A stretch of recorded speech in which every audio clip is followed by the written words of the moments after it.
Welcome back. Chapter 15 பார்க்க போகிறோம் e-commerce. Introduction to e-commerce. The wise possess all. Anyone who is quick to identify and adopt innovation will be successful. யார் புதுமைகளை ஈஸியாக வரவேற்று அதை ஏற்றுக்கிட்டு அதை படி செயல்படுறாங்களோ அவங்களுக்கு கண்டிப்பாக சக்ஸஸ் இருக்கிற மாதிரி இந்த வரி சொல்கிறாங்க. Commerce always profits from innovations. Successful businesses quickly identify developing opportunities in emerging new technology and expand their commercial capabilities. திரும்பி அதே மாதிரி பாயிண்ட் தான் வருது. சில ஆப்பர்ச்சுனிட்டிஸை தக்க வச்சுட்டு அவங்க கண்டுபிடிச்சி அவங்க யூஸ் பண்ணிக்கிறாங்களோ அது சக்ஸஸ்ஃபுல் பிஸ்னஸ் ஆகுதுன்ற மாதிரி. அது வைஸ் வெர்சான்ற மாதிரி நீங்கள் நெக்ஸ்ட் லைன் வருது. The customer goes to the market, checking out a variety of products, choosing required stuff, purchasing them and then paying the specific amount is traditional commerce. However, recent ways of buying or selling goods and services have come up with technology innovations.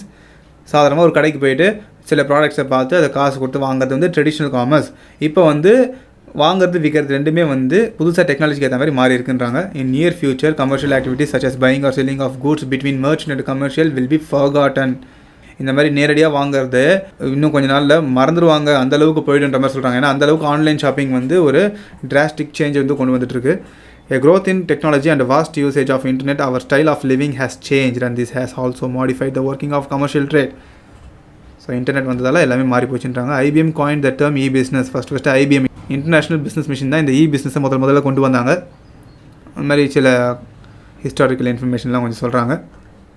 So e-commerce இது ஒரு 2 மார்க்கில் வருதுப்பா. E commerce is currently one of the most important aspects of the internet எரா.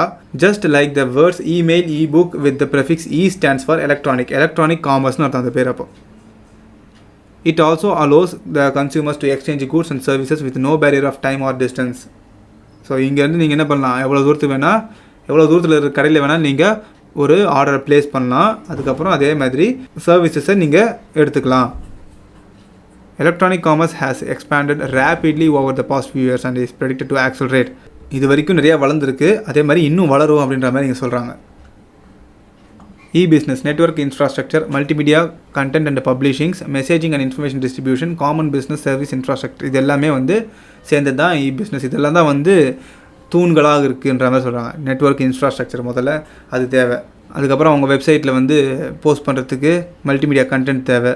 அப்புறம் consumer கூடயோ இல்லை vendors கூடயோ contact பண்ணுறதுக்கு மெசேஜிங்கிறது தேவை. Next common business service infrastructure, அதை பார்த்தாலே நம்மளுக்கு தெரியும், வெப்சைட்டை பார்த்தாலே. ஸோ இந்த மாதிரி விஷயங்கள்லாம் முக்கியன்றாங்க. The physical products which can be seen or touched, they are distinct from intangible goods which have value but are not physical entities. Tangible products may be like printed books.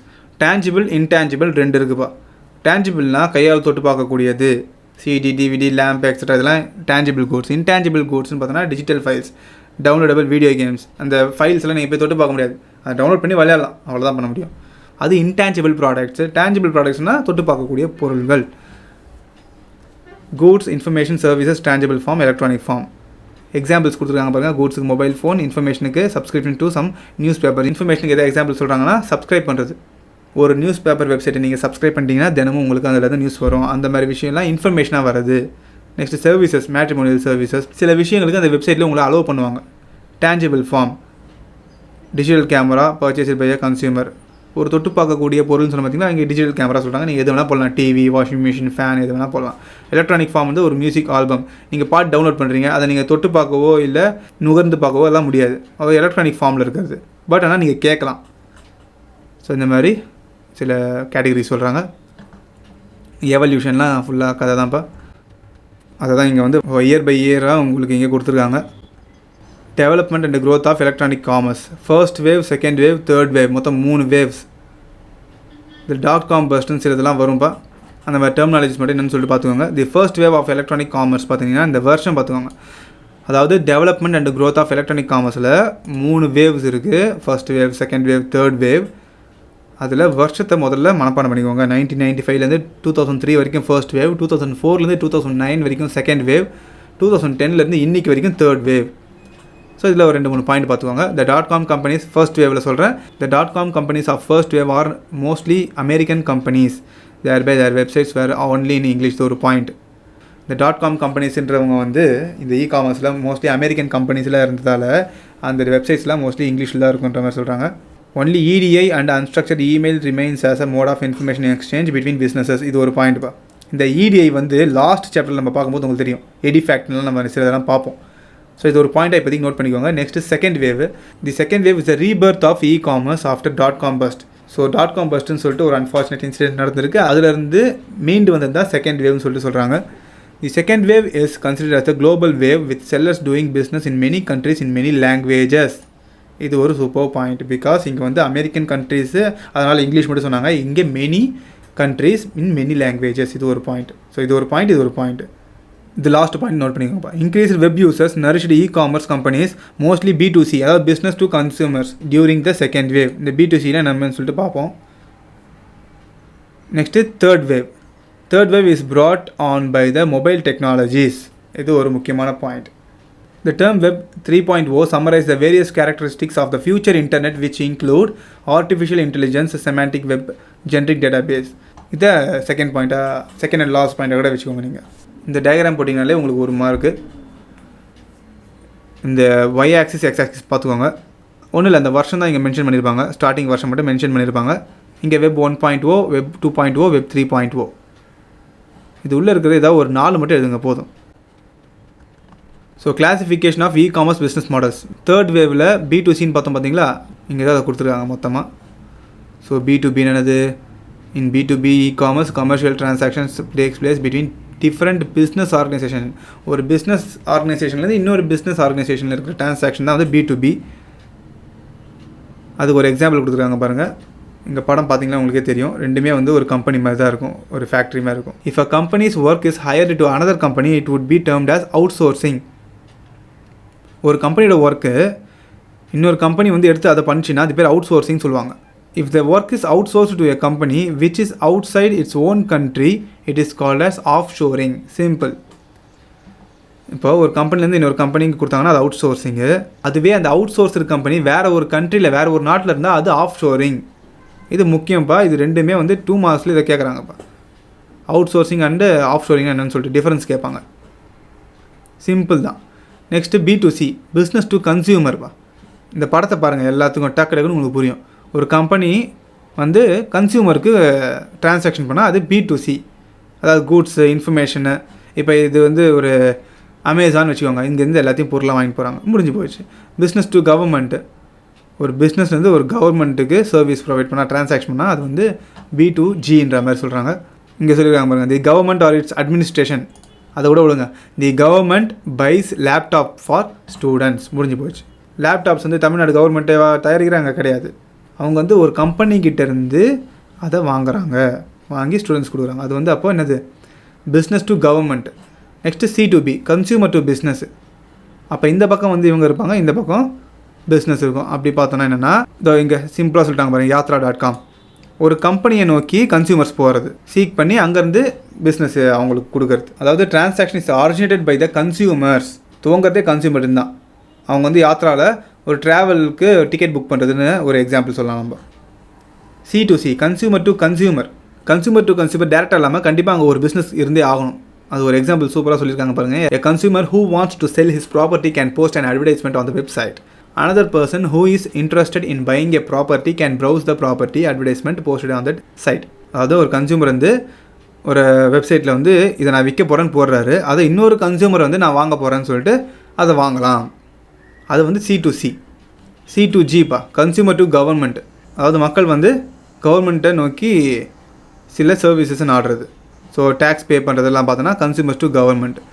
G2B, government to business. Government வந்து இப்போ suppose இங்கே சொல்லியிருக்காங்க பாருங்கள், bid for a road ப்ராஜெக்ட்னு சொல்லிட்டு. Government வந்து சில கம்பெனிஸை நோக்கி வந்து இந்த மாதிரி ஒரு ப்ராஜெக்ட் ஒன்று கொடுக்குறது, ரோடு போடணும், எந்த கம்பெனி வரீங்க அப்படின்னு சொல்லிட்டு கவர்மெண்ட் வந்து சில பிஸ்னஸ் ஆர்கனைசேஷனை கேட்குறது. அதில் யார் வந்து கம்மியாக கோட் பண்ணுறாங்களோ, ஏலம் மாதிரி சொல்கிறாங்க, யார் கம்மியாக கோட் பண்ணுறாங்களோ அவங்கள வந்து கவர்மெண்ட் வந்து அக்செப்ட் பண்ணிவிட்டு அவங்ககிட்ட அந்த ப்ராஜெக்டை கொடுக்கும்.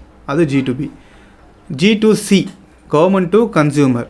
Here the government provides platform for its citizens to avail its services and information through the internet. The services may be issue of certificates through online. So online மூலமாக சில சர்டிஃபிகேட்ஸ் கொடுக்குறது, இந்த மாதிரி விஷயங்கள்லாம் வந்து G2C. G2G, government to government. அப்போ 2 government இங்கே வந்துடும். ஸோ இதுக்கு மேலே உங்களுக்கு பெருசாக எக்ஸ்பிளைன் பண்ணுறது ஒன்றும் இல்லை. இ-காமர்ஸ் ரெவென்யூ மாடல்ஸ் சொல்லியிருக்காங்க. Affiliate site is a form of third-party marketing in which the site owner gets paid based on the performance. ஒரு கன்சியூமர் ஒரு பர்சன் வந்து அவரோட ப்ராடக்ட் ஏதோ போட்டாருன்னா அதோட பெர்ஃபார்மன்ஸ்க்கு ஏற்ற மாதிரி அவருக்கு காசு கிடைக்கும் அப்படின்ற மாதிரி சொல்கிறாங்க. Next auction site is a kind of website. The auction items are on the internet and leaves some commission from the sales. அப்போ சில சைட்ஸ் இருக்குது, அதாவது ஒருத்தர் வந்து ஒரு விஷயத்தை ஏலத்தில் விடுவார், அதை இன்னொருத்தவங்க பார்ப்பாங்க, அதை வாங்கிட்டாங்கன்னா அதுலேருந்து ஒரு சின்ன அமௌண்ட்டு கமிஷனில் போகும். ஏலத்தில் எடுக்கிறது auction site. Banner advertisement site displays advertisements of other companies in its website and thereby earns revenue. ஒரு வெப்சைட் இருக்கும், அதில் பார்த்தோன்னா இந்த மாதிரி ஓரத்துலலாம் பார்த்தோன்னா ஆட்ஸ் எல்லாம் இருக்கும். இந்த ஆட்ஸ்லாம் சும்மா வரதில்லப்பா, இந்த ஆட்ஸ் ஒன்றுத்துக்கும் இந்த பர்டிகுலர் கம்பெனி வந்து காசு கொடுத்தா தான் இவங்க இந்த வெப்சைட்டில் போடுவாங்க. பேனர்ஸ் இருக்குது பாருங்கள். அப்போ எந்த வெப்சைட் நல்லா டாப்பில் போயிட்டுருக்கோ அவங்கள ஈஸியாக நெட்வொர்க் மூலிமா, அதான் இன்டர்நெட் மூலிமா அவங்கள கண்டுபிடிச்சி அவங்க வெப்சைட்டில் என்ன பண்ணுவாங்க, இவங்களோட ஆட்ஸை போடுவாங்க. அது பேனர் அட்வர்டைஸ்மெண்ட்ன்ற மாதிரி சொல்கிறாங்க. நெக்ஸ்ட்டு பல்க் பையிங் சைட்ஸ், அதாவது மொத்தமாக வாங்குறதுன்ற மாதிரி, இதெல்லாம் உங்களுக்கே தெரியும். டிஜிட்டல் பப்ளிஷிங், ஸோ புக்ஸ் புக்ஸ்லாம் விற்கிறது, இதெல்லாம் விஷயம். Licensing sites, for example the search engines will allow a visitor of the site to search within the website more easily. அதே மாதிரி லைசன்சிங் சைட்ஸ் இருக்குது. நேம் யுவர் ப்ரைஸ்ன்னு சொல்லியிருக்கு. இந்த நேம் யுவர் ப்ரைஸ் வந்து கொஞ்சம் முக்கியம், 2 மார்க்கில் வருதுப்பா. நேம் யுவர் ப்ரைஸ் அப்படின்னு சொல்லிட்டு ஒரு கேட்டகரி இருக்குது. அந்த சைட்ஸ் என்னென்னா are just like normal retail sites மாதிரி தான். In contrast the buyer negotiates with retailer for a particular product or service. இதில் நெகோஷியேட் பண்ணலாம், இதில் முக்கியமான வார்த்தையே இதுதான், நெகோஷியேஷன். இந்த நெகோஷியேட் பண்ணி வாங்கலான்ற மாதிரி சொல்கிறாங்க. ஆன்லைன் ஷாப்பிங் சொல்லவே தேவையில்லை உங்களுக்கு. கம்பேரிசன் போட்டிருக்காங்க பாருங்கள், ட்ரெடிஷ்னல் வேர்சஸ் காமர்ஸ், ரெண்டுத்துக்கும் கம்பேரிசன். இதில் ஏதாச்சும் ஒரு 5 பாயிண்ட் பார்த்துக்கோங்க. Traditional commerce is buying or selling of products and services physically, நேரில் போய், இதில் இன்டர்நெட் மூலிமா. சிம்பிளாக முடிஞ்சது. Customer can face to face identify authenticate and talk to the merchant. Neither customer nor merchant see the other. இதில் customer and வியாபாரி 2 பேருமே நேருக்கு நேர் பார்த்துக்கிட்டு ஓகேன்னு கன்ஃபார்ம் பண்ணிவிட்டு அதுக்கப்புறம் பேசி ஒரு பொருளை வாங்குவாங்க. இங்கே ரெண்டுமே பார்க்க முடியாதுன்ற மாதிரி சொல்கிறாங்க. Physical stores are not feasible to be open at all times. இப்போ ஃபிசிக்கலாக ஒரு ஸ்டோர் இருக்குன்னா, ஒரு கடை இருக்குன்னா, அது எல்லா டைமும் ஓப்பன் இருக்குன்னு சொல்ல முடியாது. பட் இதில் அப்படி கிடையாது, இது எல்லா நேரத்துலையும் எல்லா நாள்லையும் ஓப்பனாக தான் இருக்கும். இப்போ ஒரு பந்த் அப்படின்னா இந்த கடையை மூட்டுருவாங்க, ஏதோ ஒரு ஹாலிடேனா மூட்டுருவாங்க. பட் ஆன்லைன் மார்க்கெட் அப்படி கிடையாது, எல்லா நாளுமே ஓப்பனில் தான் இருக்கும். Products can be inspected physically before purchase. ஒரு பொருளை நம்ம செக் பண்ணி வாங்கலாம், இதில் அப்படி பார்த்து வாங்க முடியாதுன்னு சொல்கிறாங்க. பட் ஓகே, நம்ம கேஷ் ஆன் டெலிவரிலாம் போட்டோன்னா பார்த்துட்டு அப்புறம் ரிட்டன் கூட பண்ணலாம். அதில் இந்த ஆப்ஷன்ஸ் எல்லாம் இப்போ வந்துடுச்சு நிறையா. ஸோ இது 4 பாயிண்ட்டும் ஈஸியாக தான் இருக்குது. நெக்ஸ்ட் ஏதோ ஒரு point, most goods are delivered instantly, it takes time to transport goods. So last பாயிண்ட்டை வந்து கடைசி பாயிண்ட்டை நீங்கள் எடுத்துக்கலாம். ஸோ மொத்தம் 5 பாயிண்ட். நிறைய கூட்ஸ் வந்து ரொம்ப சீக்கிரமாகவே டெலிவர் பண்ணுறாங்க, இதில் கொஞ்சம் டைம் எடுத்துக்கொண்டாங்க. ஏன்னா இது நேரில் போய் வாங்குறதால டக்குன்னு டெலிவர் ஆகுது, இது நம்மளுக்கு கொஞ்சம் டைம் எடுக்கும். ஏன்னா ஆர்டர் பண்ணி அது ஆர்டர் ப்ளேஸ் ஆகி அவங்க ஷிப்மெண்ட் போட்டு நம்மளுக்கு வந்து இங்கே லோக்கல் ஆளுங்க அமேசானு, ஃப்ளிப்கார்ட் அந்த மாதிரி லோக்கல் டிஸ்ட்ரிபியூட்டர்கிட்ட வந்து தான் நம்மளுக்கு கிடைக்கும். Advantages and disadvantages of commerce, இது நீங்கள் அப்படியே படிச்சிங்கன்னா அவங்களுக்கே தெரியும் என்ன அட்வான்டேஜ் என்ன டிஸ்அட்வான்டேஜ் சொல்லிட்டு ரெண்டுத்துலேயும் ஒரு 3 பாயிண்ட் பார்த்துக்குவாங்க. ஸோ கொஞ்சம் குவிக்காக போயிடலாம். இந்த steps to start and business இருக்குது பார்த்தீங்களா, இதில் இந்த சைட் ஹெட்டிங் மட்டும் பார்த்துக்கோங்க. Business structure and registration, tax registration, business bank account, identifying suppliers, marketing, payment gateway, right technologies, shipment solution, இது எல்லாத்தையும் பண்ணணும். இந்த ஸ்டெப்ஸ்லாம் ஃபாலோ பண்ணால் தான் we can start an e-business. So இது சாப்டர் ஓவர்ப்பா. ஆஸ் யூஷுவல் நான் உங்களுக்கு லிங்க்கை வந்து டிஸ்கிரிப்ஷனில் போட்டுடுறேன், வாட்ஸ்அப்பில் ஷேர் பண்ணிடுறேன். இந்த புக் பேக் கொஷின்ஸ்லாம் நீங்கள் அதில் பார்த்து காப்பி பண்ணிக்கலாம் கிளாஸ் ஒர்க்கில். நெக்ஸ்ட் வீடியோவில் அடுத்த சாப்டர் பார்ப்போம். The class is over for now.